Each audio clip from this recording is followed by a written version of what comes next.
1 aos Coríntios, capítulo 2, assentado mesmo. E a Bíblia diz assim: eu mesmo, irmãos, quando estive entre vocês, não fui com discurso eloquente, nem com muita sabedoria, para lhes proclamar o mistério de Deus, pois decidi nada saber entre vocês, a não ser a Jesus Cristo, e este crucificado. Só até aqui por enquanto. Quando Paulo escreve isso aqui, que ele fala, quando eu estive com vocês, ele lembra mais ou menos do ano 50 depois de Cristo, quando ele fez a primeira viagem missionária, e ele esteve em Corinto. E de repente eu vejo Paulo falar assim: eu não me preocupei em ter palavras persuasivas, palavras de sabedoria.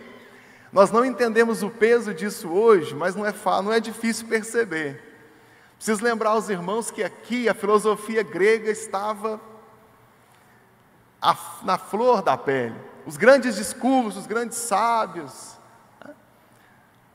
Os jovens que vão fazer Enem esse ano já sabem disso, né? Surgiu como sofia, os primeiros sofistas, aqueles que achavam que seriam sábios em qualquer assunto. Então, os sofistas, os sábios.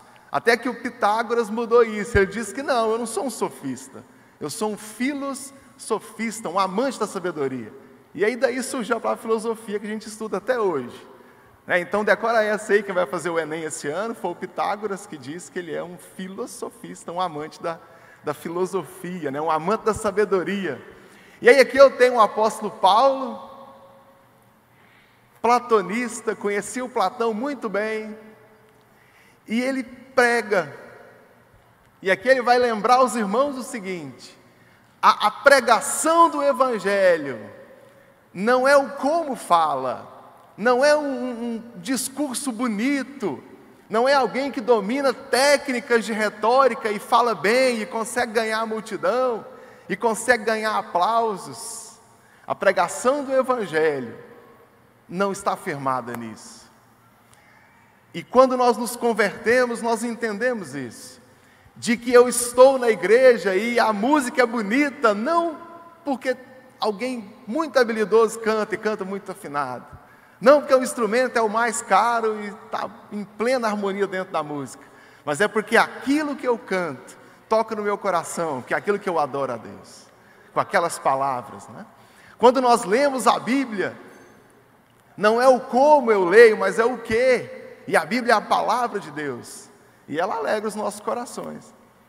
E aí Paulo vai lembrar, diferente dos filósofos que vêm para cá e tenta discursar bonito para ganhar vocês, eu nunca tentei ser assim, porque a fé de vocês não pode estar apoiada em mim, não pode ser apoiada em uma pessoa, tem que ser apoiada no poder de Deus. Ele vai dizer isso daqui a pouco, porque eu quis apresentar a vocês uma verdade: Jesus, e esse crucificado na cruz. De vez em quando eu critico, os meus alunos ouvem isso todas as aulas, está começando o semestre, em que eu reclamo daquele pregador que usa uma técnica de retórica, que tenta lá um jeito de falar diferente para mexer no emocional dos irmãos. E eu falo, eu não preciso disso. O apóstolo Paulo, mestre em retórica, professor de filosofia, especialista em Platão, de repente ele fala assim: eu não ensinei nada disso, eu ensinei uma coisa, a Jesus Cristo, e que ele foi colocado na cruz. Sabe de uma coisa? Para um cidadão romano ter orgulho da cruz, era um problema. Morte de cruz era punição para provinciano, para quando uma cidade era dominada pelo Império Romano, aquela cidade era uma província, mas não era uma cidade principal, e um cidadão romano nunca seria condenado à cruz, só provinciano. Então imagina uma situação: a cruz é para criminoso condenado à morte, e um cidadão romano nunca iria para a cruz, só um provinciano. E aí de repente Paulo fala assim: eu tenho orgulho dessa cruz. Lá vocês colocaram um criminoso, mas se lá é o lugar de Jesus, então lá é o meu também, e eu tenho orgulho disso. E é engraçado como é que um mestre em filosofia não tinha orgulho da filosofia, mas tinha orgulho de Cristo. E eu quero chamar a atenção dos irmãos para que tenham esse sentimento aqui agora. Que nós não tenhamos orgulho deste mundo ou de nada que acontece aqui, mas tenhamos orgulho da palavra de Deus. E sejamos orgulhosos daquele que morreu na cruz por nós e perdoou os nossos pecados. E é isso o que nós fazemos aqui todos os dias. Nós adoramos a Deus e agradecemos pelo sacrifício de Cristo na cruz e como Ele poupou as nossas vidas da perdição. De repente alguém comenta comigo: mas Deus manda o Filho dele para salvar e Ele vai punir quem não aceitar a Jesus. E eu vou dizer: não, a conta está invertida. A humanidade é má, a humanidade é pecadora, ela está perdida. E Jesus veio para salvar os perdidos. Ele não veio para punir ninguém, Ele veio para salvar. De repente você que me ouve agora pela Rádio Paz FM, me ouve pela internet, ouve aqui no templo. Se você acha que é muito pecador, tenho ótimas notícias para você. Jesus morreu na cruz por você, pelos pecadores, como eu, pecador. Não tenho vergonha disso. Claro que não tenho orgulho de ser pecador também, mas eu preciso lembrar de que Jesus morreu na cruz pelos nossos pecados. E é por isso que nós estamos aqui. Ninguém é cristão porque se acha santo. Na verdade, todo mundo é cristão porque tem certeza que é pecador e sabe que só em Cristo há salvação. E é o que nós fazemos aqui, é buscar nele a redenção para as nossas vidas. E essa necessidade de redenção, ela está em nós, só que nós não percebemos. Nós não percebemos o quanto que o tempo todo mundo, crente ou ateu, ele procura um modo de redimir a sua vida, ou de buscar algo, um acontecimento, um conhecimento que seja, que é capaz de criar, ainda que artificialmente, essa ideia de redenção. Seja fazer parte de uma ONG, de ajudar alguém, de ser um filantropo, porque isso gera no nosso coração, ainda que por pouco tempo, essa ideia de que eu sou uma boa pessoa, eu fiz algo bom, eu mereço algo, e nós buscamos isso. Observa como o cinema nos chama a atenção e como nós gostamos de um final feliz. Acontece que o final feliz é logo após o problema, né? Aquele filme não tem final feliz, parece que ele não presta, não quero assistir mais. Não vou assistir a continuação, o final não foi feliz. Porque a gente procura o tempo todo uma rendição, eu procuro uma remissão, o nosso coração procura por coisas boas. Aí eu procuro uma música que tem um final feliz, eu procuro um filme que tem um final feliz, uma história que tem um final feliz. E falando de filme aqui, todo mundo coleciona filmes de histórias de sucesso, porque isso não deixa de ser uma forma de remissão, de criar no nosso coração que está precisando ser redimido, de que essa atitude vai me redimir. E qual que é o mal de muita gente? É procurar isso no mundo, procurar nas pessoas, procurar nas coisas. E eu começo a procurar aonde eu vou, qual atitude, qual sentimento, qual curso, qual acontecimento, o que eu posso comprar que vai me dar essa sensação de que eu estou redimido, de que eu estou salvo. E nós procuramos isso o tempo todo. O mundo procura isso o tempo todo. E de repente a filosofia no tempo de Paulo tinha tanta expressão justamente por causa disso. Porque os sofistas começavam a discutir, os filósofos começavam a discutir, e isso atraía as pessoas. Pelo discurso bonito, pelas palavras de sabedoria. E aí é que Paulo vai dizer, essa sabedoria do mundo, eu a conheço, e ela não é importante. Importante é conhecer a Cristo. Importante que eu vim apresentar para vocês, eu vim apresentar aquele que é o Salvador do mundo. E é o que ele diz aqui no versículo 2. Pois decidi nada saber entre vocês, a não ser Jesus Cristo, e este crucificado. Quem se levanta para falar, tem que saber de alguma coisa, não dá para abrir a boca e vai falar o quê se não sabe de nada? E olha a contradição no versículo 2, é justamente isso que Paulo fala. Eu decidi não saber nada, e saber de uma coisa, a saber de Cristo. Eu sei de Jesus. Amanhã vamos todos trabalhar amanhã. Quem está de férias, parabéns, mas todo mundo vai trabalhar amanhã. E qual é a certeza que nós temos de amanhã? Temos Cristo, nossa única certeza. Não sei se chove ou se faz sol, não sei se frio ou quente, se trânsito ou não sei se vai ter acidente, não sei. Mas de uma coisa eu sei, Cristo não vai me abandonar, e eu estou com Ele. E é o que nós fazemos aqui, precisamos continuar fazendo todos os dias, confiar em Cristo. E é o que Paulo está dizendo para a igreja. Na igreja nós precisamos ter uma certeza, Jesus. E precisamos expor uma coisa, Jesus Cristo. E saber que este foi colocado na cruz, e da cruz Ele venceu. E da cruz nós fomos libertos, da cruz nós fomos salvos. Quer algo além? Versículo 3. Com fraqueza e com temor, e com muito temor, eu estive entre vocês. Em países monárquicos, eu sei que os príncipes, eles são educados desde criança, para nunca sorrir demais em público, nem chorar em público, nem ter expressões muito abruptas, de choque, de medo, de susto, porque isso isso demonstra fraqueza. Alguém que já viu a Rainha Elizabeth chorar em público? Alguém já viu? Sorrir demais em público? A rainha é muito conhecida, né? Mas todas as monarquias são assim. Porque se eu demonstrar fraqueza, as pessoas não me respeitam. Não é assim na sua empresa? Quem é supervisor, gerente, chefe de equipe, demonstra fraqueza, a equipe não te respeita mais. É assim ou não? Cadê os militares aqui? Não pode mascar chiclete, não pode escorar, não pode usar mala de rodinha. Estou errado, militares presentes aqui? De uniforme não pode fazer nada, né? Só ficar em pé com o corpo ereto, porque demonstra fraqueza. E aí eu tenho o apóstolo Paulo que vai dizer assim: igreja, eu tive com vocês em fraqueza. Olha o versículo 3. Eu tive com vocês com medo.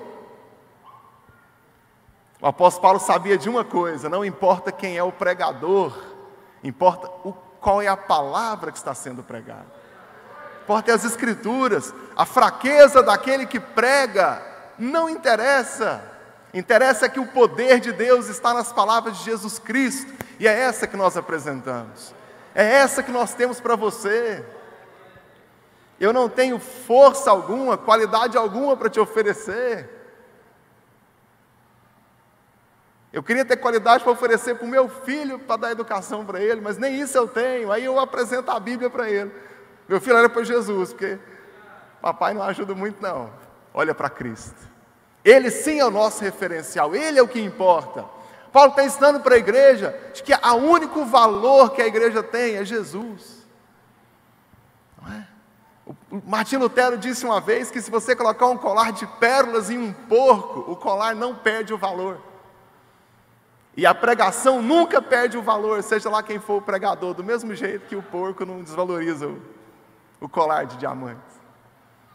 Lutero entendeu o que Paulo quis dizer com o versículo 3 aqui do capítulo 2. Eu estive com vocês em fraqueza, em temor e em muito temor. Versículo 4. Minha mensagem e a minha pregação não constituíram em palavras persuasivas e de sabedoria humana, mas constituíram de demonstração do poder do Espírito, para que a vossa fé não se baseasse na sabedoria humana, mas no poder de Deus.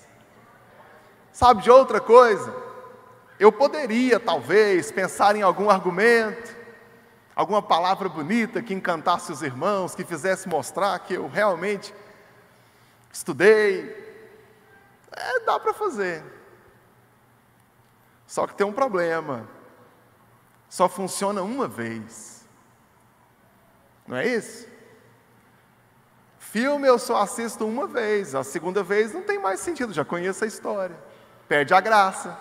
Música até que eu ouço algumas vezes, mas nem tanto. Perde a graça. E piada, irmãos?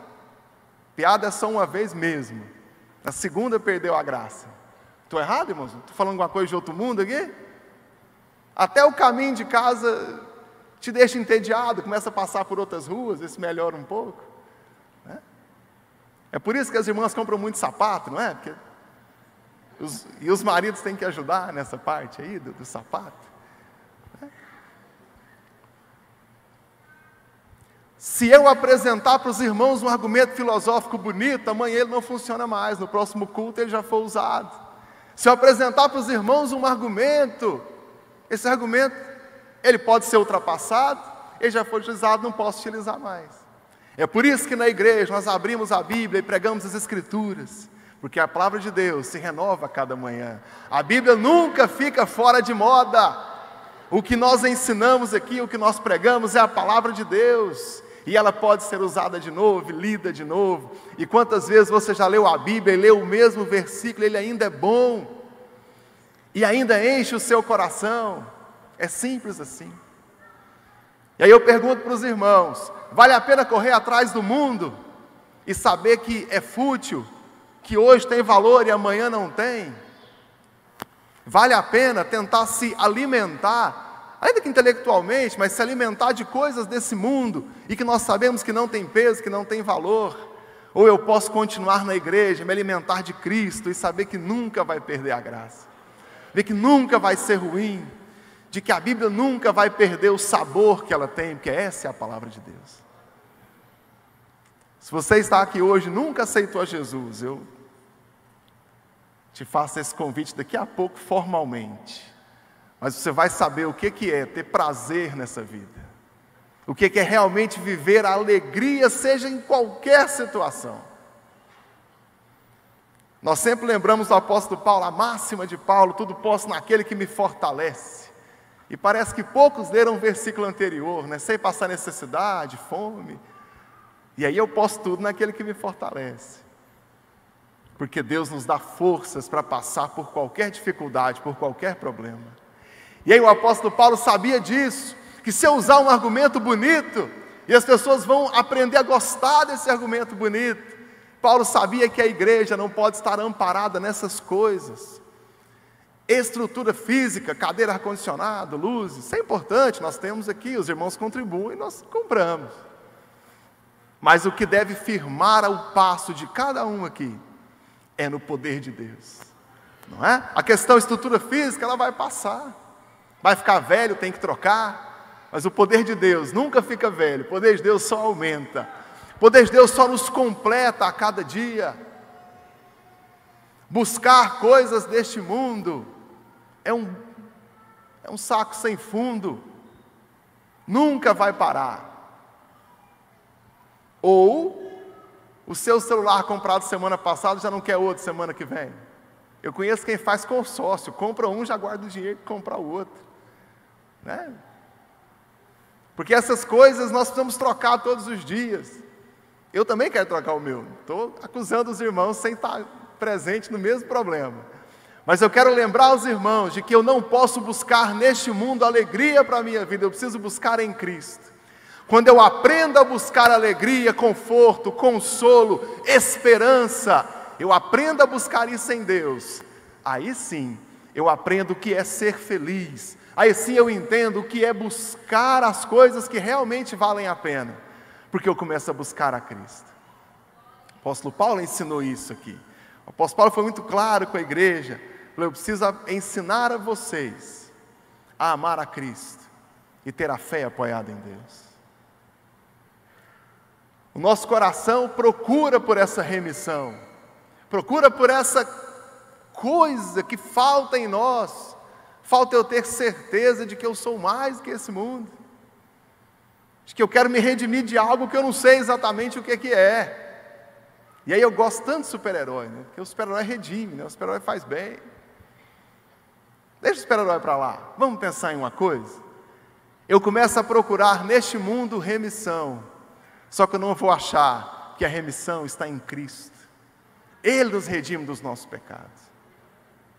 O que eu tenho que fazer para ter os meus pecados purificados? Não tem como fazer nada. Não tem. A humanidade consegue se salvar? Será que consegue? Vamos filosofar um pouquinho? Eu critiquei a filosofia no começo em contrapartida da palavra de Deus. Vamos filosofar um pouco. O mundo consegue ser bom por si próprio? A humanidade consegue? humanidade consegue ser justa, honesta, consegue dar melhor condição para os mais fracos? Vocês podem dar um exemplo de um lugar onde isso acontece? Claro que eu tenho países melhores e piores em relação a várias estatísticas, vários quesitos, mas não existe um lugar, a humanidade sequer pode se salvar nesse mundo. Veja lá se pode se salvar para o próximo. E quando eu pergunto para qualquer pessoa, todo mundo merece o céu.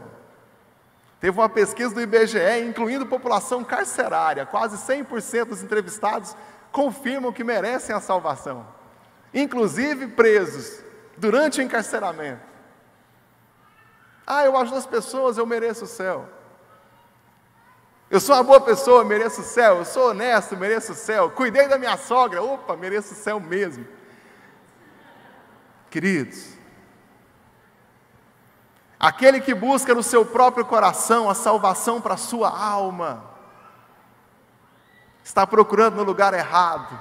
A salvação da nossa alma está em Cristo, está em Jesus. Nós não temos nada para oferecer a Deus em troca da nossa salvação, qualidade alguma para oferecer a Deus. E Deus, olha aqui para mim, eu tenho isso de bom, não tenho. Mas Deus é amor, Deus é todo amor, e Ele escolheu salvar o mundo. Quando nós aceitamos a Jesus, eu estou dizendo, eu aceito o seu amor por mim. Eu aceito a sua salvação. Eu aceito o amor do Senhor por mim. E essa é uma conta, irmãos, que não fecha quando eu pergunto o porquê do amor de Deus. Nessa pergunta não tem resposta satisfatória, mas ela é uma constante, uma certeza que todos nós aqui temos, de que Deus nos ama, que Jesus morreu na cruz por nós, e que nós estamos salvos em Cristo. E agora eu encontrei a remissão, agora eu encontrei aquilo que eu tanto procurava, eu encontrei em Jesus. Eu não acho na literatura desse mundo, eu não acho no cinema, eu não acho em frases de efeito, eu não acho em sucesso na empresa, não acho em aprovação em concurso público, eu acho em Cristo. Enquanto eu vivo nesse mundo, eu tenho que procurar as coisas para viver, eu preciso sobreviver. Mas eu tenho que pensar neste mundo sem esquecer do principal, que é a próxima vida. É aquele que Deus salvou a sua alma, e nós enfim seremos levados daqui.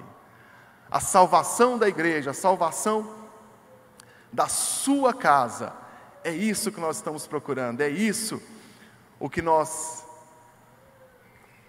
encontramos em Jesus. Os irmãos podem abrir a Bíblia comigo em Hebreus, no capítulo 10. Adianta um pouco, estávamos em Corinto. Vamos para Hebreus. E aí alguém vai dizer, mas eu já aceitei a Jesus. Eu já fui salvo. Hebreus capítulo 10.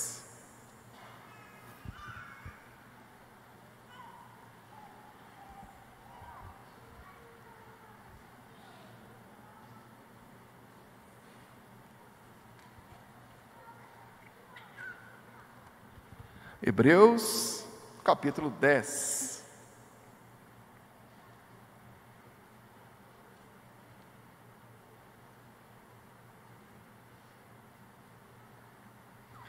Verso 35, Hebreus 10, 35, diz assim: por isso, não abram mão da confiança que vocês têm, ela será ricamente recompensada. Vocês precisam perseverar de modo que quando tiverem feito,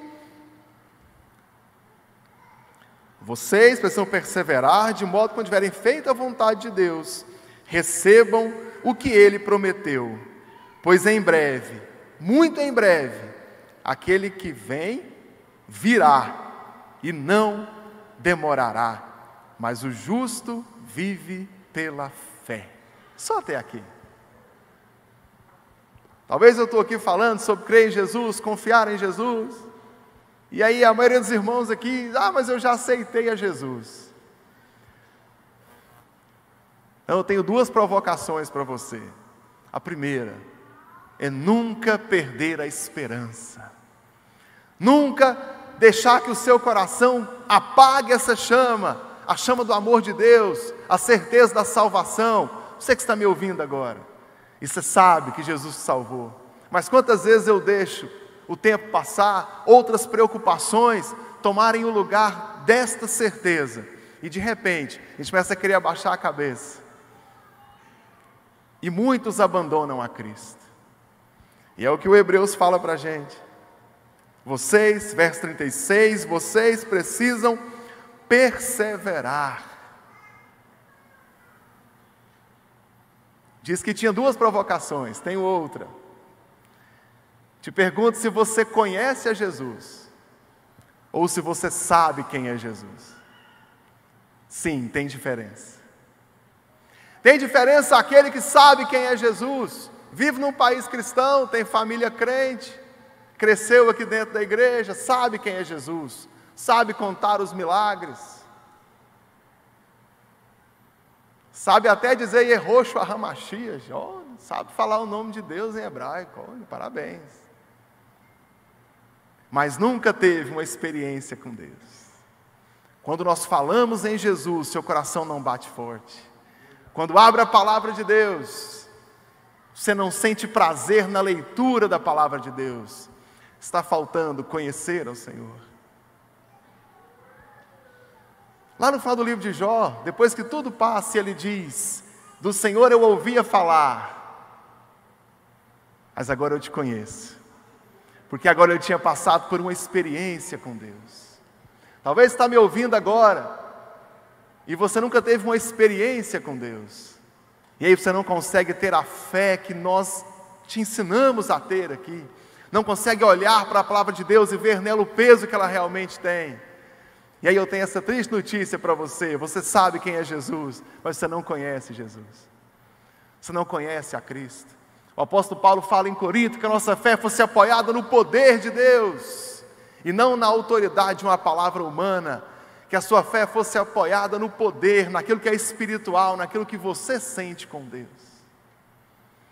Há alguns meses eu falei com os irmãos sobre o sacerdócio universal dos crentes, e lembrei aos irmãos, nós temos livre acesso a Deus, cada um de nós ora por si, e tem acesso ao trono de Deus, não precisa de intermediário, eu não preciso de uma pessoa que ore por mim, eu não preciso ir até um determinado lugar, porque é lá que Deus me ouve, eu não preciso de uma certa pessoa, porque essa pessoa é meu ponto de contato com Deus. Não, você tem acesso direto a Deus, você pode falar com Deus, e Deus te convida hoje para ter uma experiência com Ele, não saber quem é, não ouvir falar, mas conhecer a Deus, do seu coração quebrantado na presença de Deus, você saber quem é Cristo, a ponto de você dizer: se todo mundo abandonar a Cristo, eu não vou abandonar o Senhor.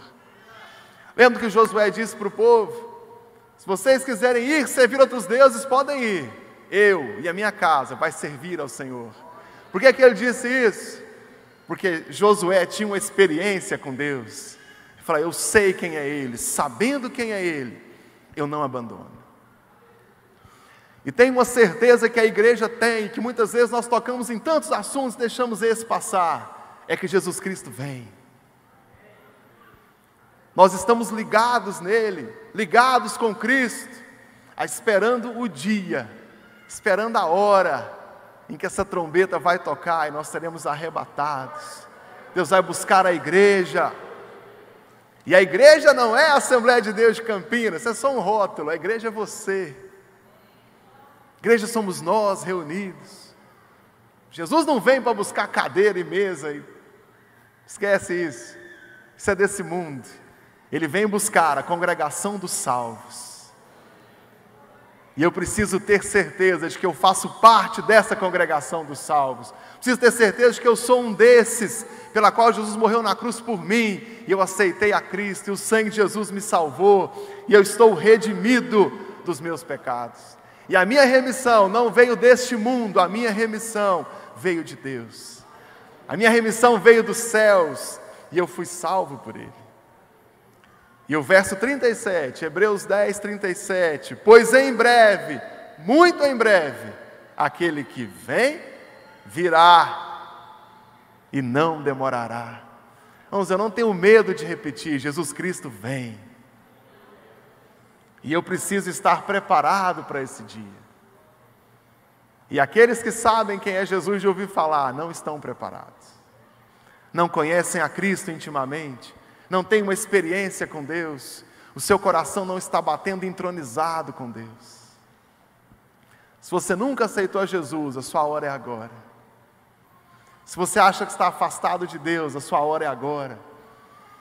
De renovar a sua aliança com Deus, de fazer uma aliança com Deus, e poder ler esse versículo com orgulho.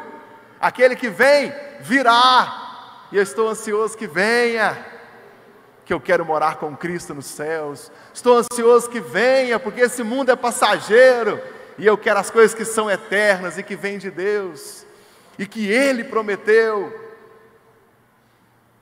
Quem prometeu não é desse mundo, foi o próprio Deus quem prometeu, e Ele virá, mas o justo viverá pela fé. Nós não vivemos pelo que nós vemos neste mundo. O que nos dá segurança não é nada que este mundo possa oferecer. O que nos dá segurança é a nossa fé em Deus. Nós vivemos porque confiamos em Deus. Nós dormimos em paz porque confiamos em Deus. Seja qual for o problema, nós sorrimos, porque a fonte do nosso sorriso é Cristo.